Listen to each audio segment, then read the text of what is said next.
You are used to getting questions about Shark Tank. We're talking about Dealscape, so let's just dive right in. Firstly, how has it changed your life? Season 2 is going strong, and you yourself pitched on the season, and you always attract a lot of pros and cons, criticism as well as fan following with the series. What's the latest for you? I think Season 2 definitely got trolled more. To be honest. Doesn't unnerve you, that kind of trolling? Absolutely. I've had, I think Season 1 prepared me well for that because, when you're running your own business, you rarely get honest feedback.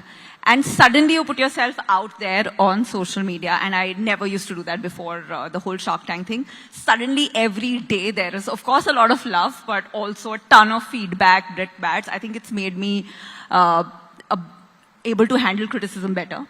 And you spoke about me pitching. So anyways, in my own journey, I've had hundreds of pitches and rejections and gone through that. I've been in the shoes of the entrepreneur so much longer and so many times more that every time I sit there, even on the shark seat, I'm always thinking of myself in the entrepreneur's shoes. So I'm always thinking about, what I would do if I were there, how it's hard for them, and if there was anything that I could do to make it better for them. So I thought when I would go pitch, it would be easy because I've seen myself there.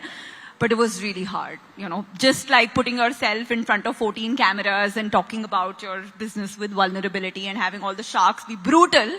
I think it was, I realized that it takes a lot for these entrepreneurs. But interestingly, in Shark Tank, 48% of the pitchers that come are women.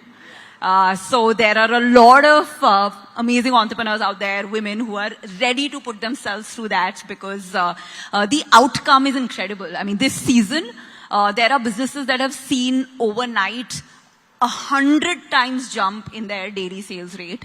And the kind of audience that, Shark Tank's now in the top 2.7% of programs of Indian television.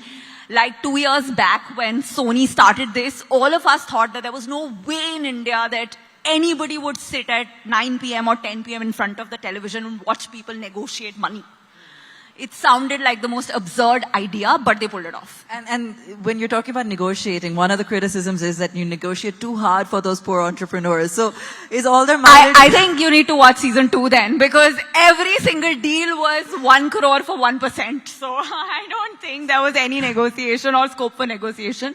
And I think the entrepreneurs came so prepared that they knew that, you have to change the valuation by about 40%. But yeah, as Masaba said, you don't get what you deserve, you get what you negotiate. And I've seen that in my entire fundraising journey as well.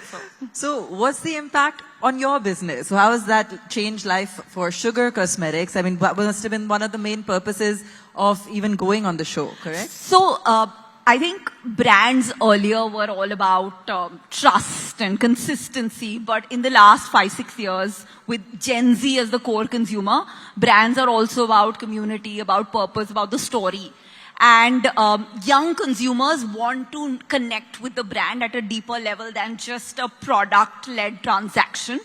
And I feel that the fact that I was able to put my story out there, including the failures that I've gone through, I think there were two things. One is that it helped the brand seem more relatable because, at the end of the day, our consumers are young, ambitious women, and I felt that I was able to mirror that.